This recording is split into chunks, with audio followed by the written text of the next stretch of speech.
मुनव्वर साहब ने गज़ल लिखी है मुहाजिरनामा। तो मुहाजिरनामा उन लोगों के लिए गज़ल है जो लोग माइग्रेंट होते हैं, जो अपना गांव छोड़कर, अपना शहर छोड़कर दूसरी जगह पे जाकर बसते हैं। तो ये गज़ल मुझे बहुत ज़्यादा पसंद है और मैंने शायद से इसी गज़ल से इंस्पायर होकर मैंने एक कविता लिखी। तो पहले आप गज़ल के 2-4 शेर सुनिए कि वो ऐसे है कि मुहाजिर हैं मगर एक दुनिया छोड़ आए हैं, मुहाजिर हैं मगर एक दुनिया छोड़ आए हैं, तुम्हारे पास जितना है हम उतना छोड़ आए हैं। और कल एक अमरूद वाले से हमें ये कहना पड़ गया। अगर आप अपने गांव से बाहर रहते हैं, अगर आप गांव से निकलकर शहर में रहना शुरू किया आपने, तो आप रिलेट कर पाएंगे इस बात को कि कल एक अमरूद वाले से हमें ये कहना पड़ गया, जहाँ से आए हैं इस फल की बगिया छोड़ आए हैं। और वो बैठक, वही बैठक, अरे हाँ हाँ वही बैठक, वहीं तो जल्दबाजी में वो हुक्का छोड़ आए हैं। और मिलावट के इस ज़माने में ज़्यादा याद आता है, हम अपनी भैंस अपना दूध वाला छोड़ आए हैं। अगर लिखने पर आ जाए तो शाही ख़त्म हो जाएगी कि ऐ शहर तेरे पास आने के लिए हम क्या क्या छोड़ आए हैं। और नई नस्लें सुनेंगी तो यकीन उनको ना आएगा कि हम कैसी ज़मीन और कैसा ज़माना छोड़ आए हैं। तो उसी ज़माने की मैंने कविता लिखी। आप ज़रा कविता सुनिए कि गाँव को छोड़कर बहुत दूर चला आया मैं, मेरे पुरखों की सब शोहरत लुटा आया मैं। अब इस लुटी हुई शोहरत से शीशे का महल बनाने की तैयारी है। ऐ मेरे गाँव, मेरे बचपन के साथी, तुझे भूल जाने की बारी है। तुझे भुलाने को बैठूं तो एक ज़माना याद आता है, गाँव की चौपाल पर बैठे उन बुज़ुर्गों का गाना याद आता है। वो जो अपनी दर्द भरी आवाज़ में ही रांझा सुनाया करते, वो गाया करते थे ना कि हीरे जाने वाली रुक जाइए ज़रा। मतलब वो अब हमारी समझ में कुछ नहीं आया करता था, लेकिन अच्छा लगता था। वो एक शेर है ना कि गली के मोड़ पर लड़कों के जमघट से किसने ये दर्द भरी आवाज़ में माहिया गाया, हमें किसी से मोहब्बत नहीं मगर है दोस्त, ना जाने क्यों ये दिल बेकरार भराया। तो अपनी समझ में कुछ नहीं आया करता था, लेकिन वो सुनने में बड़ा अच्छा लगता था कि वो जो अपनी दर्द भरी आवाज़ में ही रांझा सुनाया करते, नई उम्र के लड़कों को बैठा कर इश्क सिखाया करते। उस भरी महफिल में अपने दादा भी जवानी के किस्से सुनाया करते। अब बैठक पे जब जब जब बड़े बड़े बूढ़े बैठते हैं ना, एक तो आप देखना हिंदुस्तान के गाँव की एक ख़ास बात है, हर गांव के अंदर आपको बुज़ुर्ग लोग मिल जाएंगे ऐसे वाले जो आपको किस्से सुनाएंगे। और हर गांव के अंदर एक आदमी ऐसा ज़रूर होगा जिससे कभी भूत ने बीड़ी मांगी होगी या जिसने कभी भूत के साथ कुश्ती लड़ी होगी। एक ख़ास बात है सर हिंदुस्तान के गाँव की। तो उस भरी महफिल में अपने दादा भी जवानी के किस्से सुनाया करते, हुक्के में मार के दम हम सबसे बतलाया करते।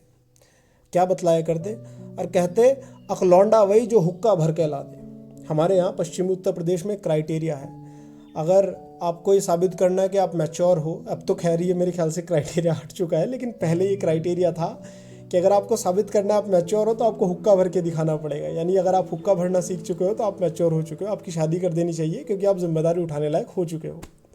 तो इसलिए दादा कहा करते थे कि अखलौंडा वही जो हुक्का भर के ला दे और बुढ़ा वही जो हर घर की खबर सुना दे। बुजुर्गों का भी यही था सर, उनका स्पाई सिस्टम इतना तगड़ा है कि हर घर की खबर आपको मिल जाएगी, उनको हर घर के बारे में पता है। आप मान के चलिए आप मेरे गांव में गए और आपने जाकर ऐसी पूछ लिया कि साहब, गांव के पहले किसी व्यक्ति से आपने पूछ लिया कि सर मुझे सक्षम के यहाँ जाना है, सक्षम के घर जाना है, तो आपको पता है कैसे बताएगा? बोला अच्छा सक्षम के घर जाना है, वही ना जो फौजी का लौंडा है? आप कहोगे हाँ वही। बोला तो एक काम करो, यहाँ से यहाँ सामने टंकी दिख रही है, टंकी से 2 घर छोड़ के सामने वाला जो घर है, हाँ, एक ज्ञापन भैंस बंदरी होगी जो परसों ही लिया उन्होंने बाखड़ी बेच के। घर में एक नीम का पेड़ है, 2 लिप्टिस के पेड़ हैं। सामने राजेंद्र का घर है, राजेंद्र के 2 छोरे हैं, दोनों बिटचोद किसी काम के नहीं है। राजेंद्र की जो दीवार है वो भूरे से भिड़ रही है, ठीक है, और भूरे ने छोरी अपनी भी आई है नांगल में। उसका जो दामाद है वो हरिद्वार की फैक्ट्री में शराब बनाने का काम करता है। दामाद का जो छोटा भाई है वो हमारे छोरे के साथ इस बार 12वीं के पर्चे देगा। और फौजी के लौंडे घर जाना था ना, हाँ तो यही है, सामने सामने चले जाओ। अब आप कहेंगे सर इतनी बड़ी राम कथा क्यों होता है? मतलब बस ऐसे ही बता दी क्योंकि पता था, क्योंकि वो बताने का सिस्टम ही उनका ऐसा है, क्योंकि उनको पता जानकारी इतनी है हर किसी के बारे में। तो इसलिए दादा कहा करते थे कि लौंडा वही जो हुक्का भर के ला दे और बुढ़ा वही जो हर घर की खबर सुना दे। और ये बात सच भी थी, दादा को हर घर की खबर भी थी। अब सुनो खबर क्या थी, कि ये बात सच भी थी, दादा को हर घर की खबर भी थी। किसकी भैंस कितना दूध दे रही है, खबर सुनो कि किसकी भैंस कितना दूध दे रही है, किसकी छोरी कितनी ज़्यादा चटोरी है। और इस बार राम किशन ने कौन सा गन्ना बो लिया, और सुना भाई धीर सिंह ने अपनी छोरी के लिए छोरा टो लिया। तो ये सारी खबर थी। सुना भाई धीर सिंह ने अपनी छोरी के लिए छोरा टो लिया। खबर सारी थी उन्हें, बस एक ही चिंता खारी थी उन्हें।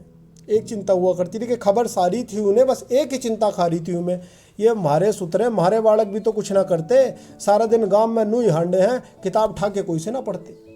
कि खबर सारी थी उन्हें, बस एक ही चिंता खारी थी उन्हें, ये मारे सुतरे मारे बालक भी तो कुछ ना करते, सारा दिन गांव में नूही हांडे हैं, किताब ठाके कोई से ना पढ़ते।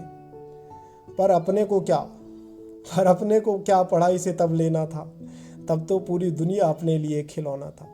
भैंसे की पीठ पर बैठकर खुद को यमराज समझते थे हम, कि भैंसे की पीठ पर बैठकर खुद को यमराज समझते थे हम, भैंस की पूंछ पकड़कर खुद को तैराक समझते थे हम। हमारे यहाँ पड़ोस में गंगा नहर है, तो वहाँ बेसिक जो स्विमिंग की ट्रेनिंग है वो वहीं से शुरू होती है। आप भैंस की पूंछ पकड़ लीजिए, भैंस डूबेगी नहीं तो आपको भी नहीं डूबने देगी, और आप धीरे धीरे वहीं से तैरना सीख जाएंगे। तो भैंसे की पीठ पर बैठकर खुद को यमराज समझते थे हम, भैंस की पूंछ पकड़कर खुद को तैराक समझते थे हम दौड़ाते थे नंगे पांव टायर गरम सड़क पर, कि हम दौड़ाते थे टायर नंगे पांव गरम सड़क पर, खेला करते थे गिल्ली डंडा यूं ही बीच सड़क पर। स्कूल से आते रास्ते में कुएं पर भी नहाना था, रास्ते में कुआं पड़ता था, वहाँ रास्ते में साइकिल रोकी और पहले नहाएंगे फिर चलेंगे घर। कि स्कूल में आते रास्ते में कुएं पर भी नहाना था, ऐसे खेला करते कंचे जैसे देश के लिए ओलंपिक में मेडल एक लाना था।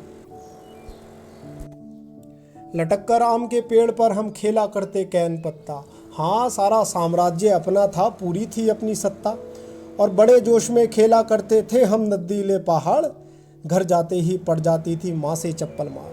कि बड़े जोश में खेला करते थे हम नदीले पहाड़, घर जाते ही पड़ जाती थी माँ से चप्पल मार। माँ से खाकर मार पढ़ने का हम नाटक करते, रज़ाई की ओट में देकर मुँह अपनी नींद पूरी करते। कि माँ से खाकर मार पढ़ने का हम नाटक करते, रज़ाई की ओट में देकर मुँह अपनी नींदें पूरी करते। नींदें पूरी हुई न सक्षम, पिछली यादों से जंग जारी है, मेरे गाँव मेरे बचपन के साथी, तुझे भूल जाने की बारी है, तुझे भूल जाने की बारी है।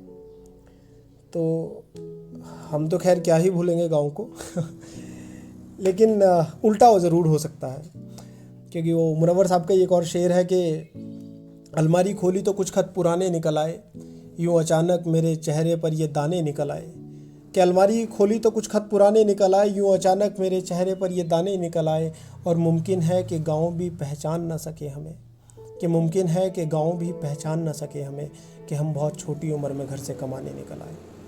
धन्यवाद।